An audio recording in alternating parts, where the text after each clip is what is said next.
звичайно, по всіх хатах і веранда все тепло. Просто хотів сказати, скільки дров пішло. Морози до 10 градусів і більше. Як наша радиска під агроволокном. Христос хрещається. Слава Україні! З вами канал Ярік Мазур. Сьогодні у нас 6 січня, водохреща. Так що всіх з водохрещем. Христос хрещається. Ось така в нас ситуація по снігу. Випав великий сніг. Я посчитав, що трохи є, бо земля вкрита, це непогано. Якраз для всього, для посіву.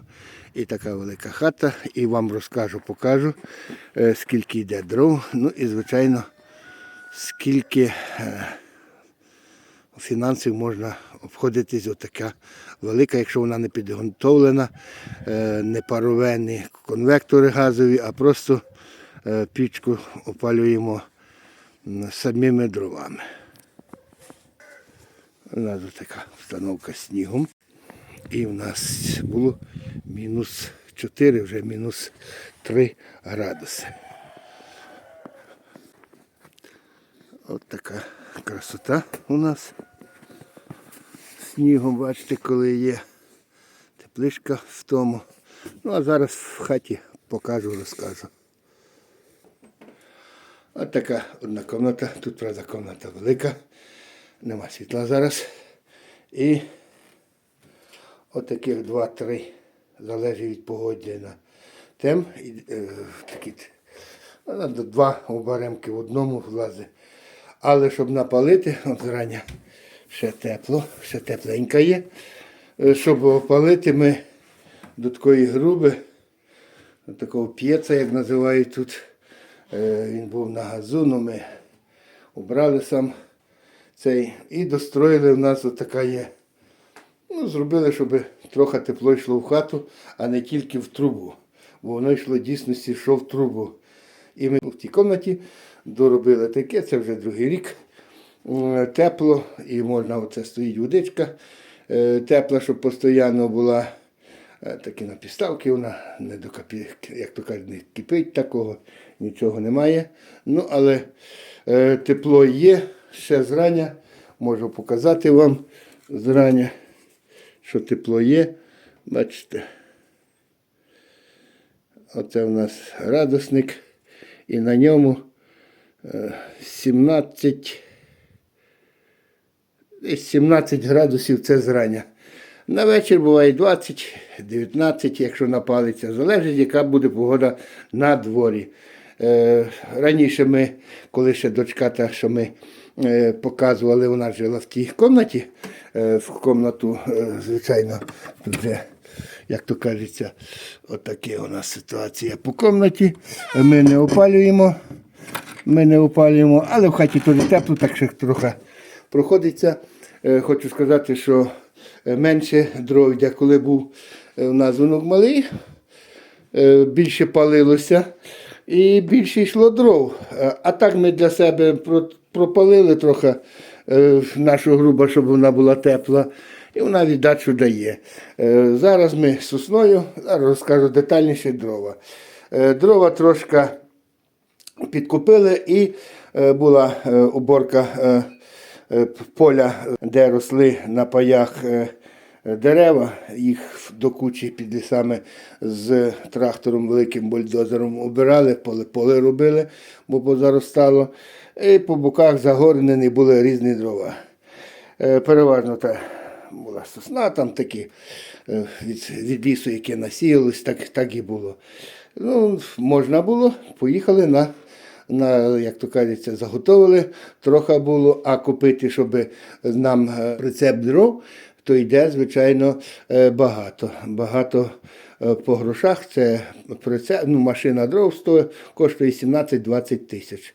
Ну, там переважно такі грубі, як дуб, може бути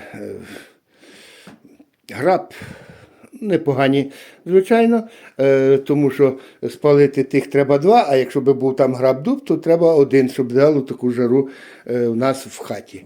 І хата, ми опалюємо цю кімнату і відкриваємо, тут кухня у нас. В цю випалюємо. А там ще одна кімната є, тут дочка з внуками опалює, теж такий це є. І там ще йде 2-3. Ну, це на день якраз ми маємо скільки дров. Просто хотів сказати, скільки дров пішло. Вкупити, кажу, що 17-20 тисяч, він на місяць, на сезон не хватить. І тепер, як то кажеться, був би той самий під вікном конвектор, був би газовий, можна було і газовим, був би котел, можна було котлом газовим, любим, але треба утеплятися в першу чергу хата. Хата побудована в 70-ті роки, будувалась на моїх очах ця хата, так як я з того села, і це хата двоюрідного брата. Я її добре знаю. Тут під полом, під підлогою є велике, як то кажуть, пространство велике.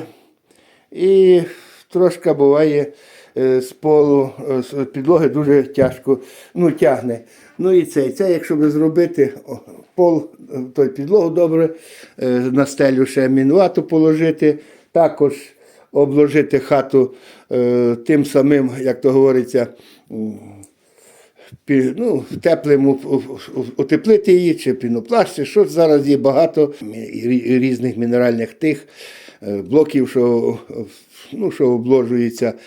Тоді можна, звичайно, набагато менше, пропалив собі та й все. Роблять тут підлоги теплі, все це робиться, це все в гроші, звичайно. Ну, а газ, звичайно, підведений. Це плюс, ми газом тільки пропалюємо, що варимо. Це одне, що йде. За мої пам'яті такі, щоб палити, дуже багато, кажу, йшло, але були перини, перина в нас тепла, накривалися, градусів 15 і до 10, знаєте, тепло, зрання бувало стаєш, а воно трохи прохладно. Зими помінялися, морозів менше вже є. Ну і, звичайно, технологія постройки тих самих хат, домів вже колись в нагоді покажу вам, розкажу, які роблять нюанси з отепленням навіть всієї хати. Це буде в мене на майбутнє таке відео, я зроблю навіть там, де я народився, в такій простій хаті, як я вам показував дочки. Це, кажу, я відео окремо зроблю. Ну і сестра теж побудувала будинок. Ця хата, де я ще народився, вона стоїть, там живуть, а в тій хаті просто вона робила вже по-новому. Це буде в мене відео. На днях зробимо. А тут не бляди. Бачите, такі кружечки, як в нас на Херсонщині і не тільки. Можна було це вони були для засипані, бо є ще бляди такі називають. Самі ці.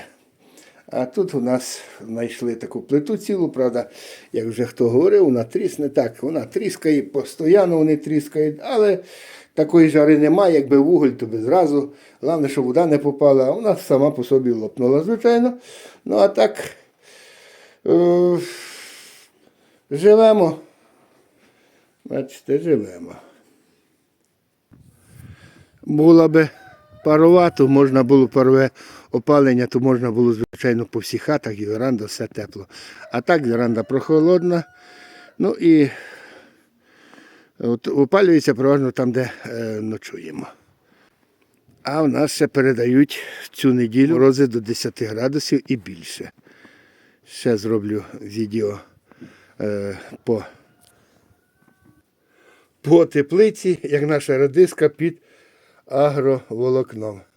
Бачите, сніг є, будемо сніг зметати, трошки таке затемнення, але все в агроволокні. Це буде окреме відео при морозі, покажу, який мороз на вулиці, покажу, які в тепличці і під агроволокном. А так, всім здоров'я, Україні перемоги, слава Збройним силам України. Дивимося відео, ставимо вподобайки, Ну і коментуємо по опалюванню. Як ви опалюєте такі дома, хати, тому що ця мурована трошки, правда, більше йде, якби утеплити її, звичайно, було б набагато менше дров йшло. Хоч вікна тут, бачите, його стоять металопластикові, такого немає, як така протягу. До побачення.